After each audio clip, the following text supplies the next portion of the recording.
விஜய் அவர்களை பொறுத்தவரை திமுக வேண்டாம் என்று நினைத்தால் யார் வேண்டும் அப்படிங்கிறது அவரு கிளாரிஃபை பண்ணார்.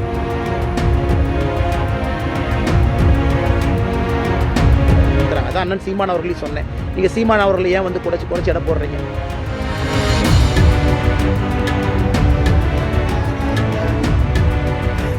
நான் விஜய் அவர்களை நான் சாதாரணமாக எடை போடல. நம்ம டே ஒன்ல இருந்து சொல்றேன். ஒரு cinema star, popular appeal, mass appeal இருக்கிறவரு.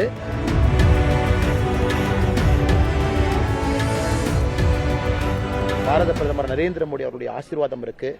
வருகின்ற 23 ஜனவரி அவருடைய தேர்தல் பரப்புரை சென்னை பக்கத்தில் தொடங்க இருக்குது.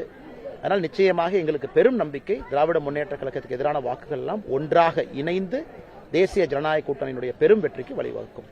கூட்டணி பற்றிய முடிவுகளை தலைவர்கள் எடுத்தாலும் அண்ணாமலையை பொறுத்தளவில் என்ன நினைக்கிறீங்க? விஜய் தேசிய ஜனநாயக கூட்டணியில வரணும் அப்படின்னு நினைக்கிறீங்களா?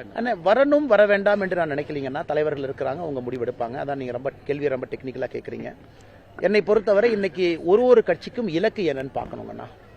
திரு சீமான் அவர்களை பொறுத்தவரை திராவிட கட்சிகளே வேண்டாம் அப்படின்னு அவர் ஒரு இலக்கில் போறார். ஸோ நேச்சுரலாக அவர் எந்த கூட்டணிக்கு வரப்போறது இல்லை. இப்போ விஜய் அவர்களை பொறுத்தவரை திமுக வேண்டாம் என்று நினைத்தால் யார் வேண்டும் அப்படிங்கறத அவரு கிளாரிஃபை பண்ணணும். எங்களை பொறுத்தவரை வேறு கொள்கை முரண்பாடுகள் இருந்தாலும் கூட என்டிஏல அனைத்து இந்திய அண்ணா திராவிட முன்னேற்ற கழகம், பாரதிய ஜனதா கட்சி ஒன்றாக இணைந்திருக்கின்றோம். காமன் இலக்கு என்ன? திமுகவை வீழ்த்த வேண்டும் என்று. அடிப்படையில் நிறைய எங்களுக்குள்ள சித்தாந்த ரீதியில வேறுபாடுகள் இருக்கு. மும்மொழி கொள்கை, 2 மொழி, நிறைய வேறுபாடு இருந்தும் இணைந்திருக்கின்றோம். காரணம் என்ன? திமுகவை வீழ்த்த வேண்டும். அது நீங்க விஜய் அவங்க கிட்ட வேற தலைவர்கள்ட்ட கேட்கணும். பட் என்னை பொறுத்தவரை தேசிய ஜனநாயக கூட்டணி பலமா இருக்கு, பலம் அடைஞ்சுகிட்டு இருக்கு. பாரத பிரதமர் நரேந்திர மோடி வந்த பிறகு 60 நாட்கள் முழுமையா நமக்கு இருக்கு. களத்துல வந்தா உங்க கூட்டணி பலம் வாய்ந்ததாக ஆகும். நான் முதல்ல இருந்து நான் வந்து தலைமை கிட்ட எதுவுமே சொல்றது இல்லைங்கண்ணா. எனக்கு பாரதிய ஜனதா கட்சி வலிமையா இருக்கணும், தேசிய ஜனநாயக கூட்டணி வலிமையா இருக்கணும் அப்படிங்கறத என்னுடைய எண்ணம் எப்பொழுதுமே. அது விஜய் அவர்கள் அது ஏன்னா முரண்பாடுகள் இருக்கக்கூடியவங்களை கூப்பிட்டு ஒரே இடத்துல வச்சிங்கனாலும் பிரச்சனை தான். எல்லோரையும் மதிக்கின்றோம். அதே நேரத்தில் ஒரு சிக்கன் பிரியாணியும் மட்டன் பிரியாணியும் கலந்து இது வெஜிடபிள் பிரியாணி கொடுத்து எப்படி இருக்குன்னா எதுவுமே நான் சொல்ல விரும்பலைங்கன்னா நீங்களே பண்ணிக்கங்க. அப்படி சரியா வராது. முரண்பாடுகள் யாரை எதிர்க்கிறாங்க, யாரை எதிர்க்காம இருக்கிறாங்க, அதனால எல்லாத்தையும் பார்த்து குழப்பம்னா கெமிஸ்ட்ரி இருக்காதுங்கண்ணா. மக்கள் தேர்தல் நேரத்தில் அதெல்லாம் பார்க்க மாட்டாங்க. கெமிஸ்ட்ரி இருக்காது. கெமிஸ்ட்ரியும் முக்கியம். ஒரு அலையன்ஸ்ல ஒரே கோணத்தில் இறங்கி போகணும். விஜய் அவர்கள் அரசியல் விஜய் அவர்களுக்கு, எங்களுடைய அரசியல் எங்களுக்கு. நீங்க சொல்றதை வச்சு பார்த்தா விஜய் ஆப்போசிட்டா தான் இருப்பாரு அப்படின்றது தெளிவா தெரியுது. எங்க தலைவர்கள்ட்டையும் விஜய் கிட்டையும் கேட்கணும். நீங்க அதில் முடிவு பண்ணிக்கணும்.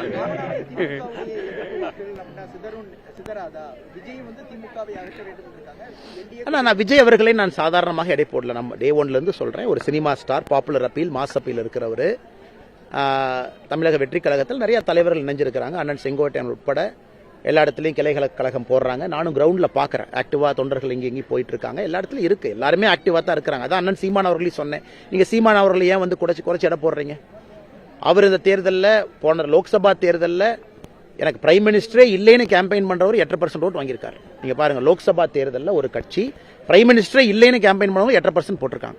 ஸோ சீமான் அவர்கள் இந்த முறை எவ்வளவு சதவீத வாக்கு வாங்குவாங்க, வெற்றி பெறுவாங்க, அதெல்லாம் நீங்க பார்க்கணும். எனக்கு தெரியாதுங்கண்ணா. தேர்தல் களத்தில் யாரையும் லேசாக இலை போட வேண்டாம். எங்க கூட்டணியை வலிமையா வச்சிருக்கோம். மக்கள்கிட்ட போறோம். நாங்க செய்யக்கூடிய நல்லதை சொல்றோம். வாக்குகள் எங்கள் பக்கம் வரும் என்று நம்புகின்றோம். தொடர்ந்து நீங்க சீமானை பத்தியே பேசுறீங்க. இந்த பேச ஆரம்பிக்கும் போதே ஒரு 4-5 வாட்டி சீமானை சொல்லிட்டீங்க. திமுக, அதிமுக எல்லாமே ஒரு 70-75 ஆண்டுகளுக்கு மேல உள்ள ஒரு கட்சி. ஆனா சீமானை பத்தி நீங்க பேசும்போது அப்ப சீமான் ஒரு வலுவான கட்சி வந்து தமிழ்நாட்டில் யாரையும் உதாசீனப்படுத்தக்கூடாது அப்படிங்கிறது என்னுடைய பாயிண்ட். ஏன்னா மும்முனை போட்டின்னு அண்ணன் கேள்வி ஆரம்பிச்சிங்க. அதனாலதான் நான் 4வது முனை போட்டி இருக்கு. ஏன் சீமான் அண்ணனையும் நீங்க மறக்கிறீங்கக்கா தான் அந்த பாயிண்ட் நான் வச்சேன். எல்லோருமே தலைவர்கள், எல்லாருக்கிட்டையும் கட்சி இருக்கு. எல்லாருமே வாக்கு வாங்கி ப்ரூவ் பண்ணிருக்கிறாங்க. பாராளுமன்ற தேர்தல் ஒரு கட்சி 8% வாக்கு வாங்கியிருக்குன்னா அதை நம்ம அப்படியே தட்டி தூசி மாதிரி தள்ளுற கட்சி கிடையாது. அவர்களுக்கும் ஒரு வாக்கு வங்கி இருக்கு, ஒரு எண்ணம் இருக்கு, மக்கள் மனசுல எண்ணோட்டம் இருக்கு. அதனால் 4 முனை போட்டி இன்னைக்கு இருக்கு. வருகின்ற காலத்தில் அது 2 முனை போட்டியாக மாறும் என்று நம்புகின்றோம். அடுத்த 60 நாட்கள்ல அது டிஎம்கே லெட் யூபிஏவும் தமிழ்நாட்டில் இருக்கக்கூடிய என்டிஏ என்று நான் நம்புகின்றேன்.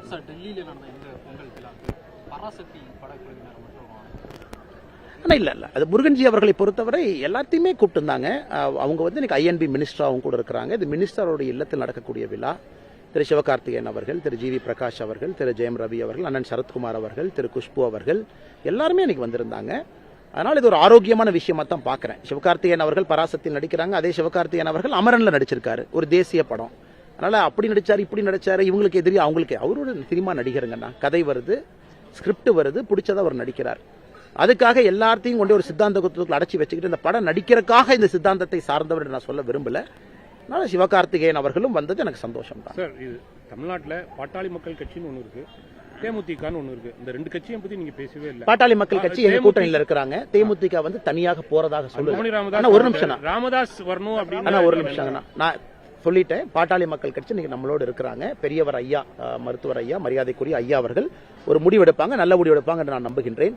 அதே நேரத்தில் தேமுதிக அக்கா பிரேமலதா விஜயகாந்த் அவர்களும் வேக ஒரு முடிவெடுப்பாங்க நான் நம்புறேன். வேகமா பொறுத்திருப்பாங்கண்ணா. அடுத்த மீட்டிங் போனோம். தேங்க்யூ அண்ணா. உங்களுக்கு சொல்லிட்டு தான் நான் பேச ஆரம்பிச்சேன். தேங்க்யூ அண்ணா. பாப்பா.